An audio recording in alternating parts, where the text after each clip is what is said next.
اعوذ باللہ من الشیطان الرجیم بسم اللہ الرحمن الرحیم حل اتاکا کیا آئی تمہارے پاس حدیث و خبر ضیفی ابراہیم حضرت ابراہیم علیہ السلام کے مہمانوں کے المکرمون جو معزز تھے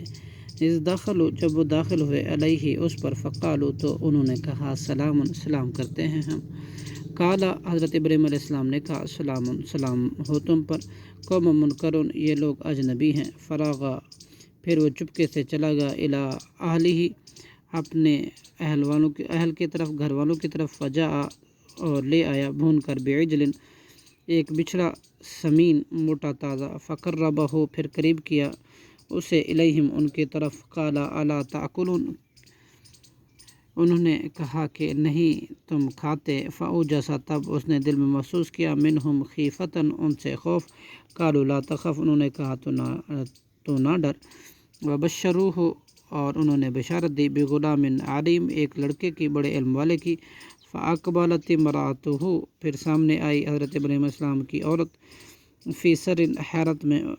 فزکت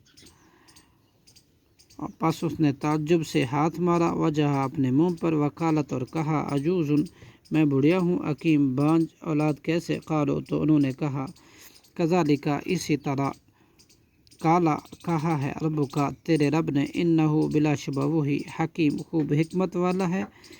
علیم اور خوب علم والا ہے صدق اللہ العظیم۔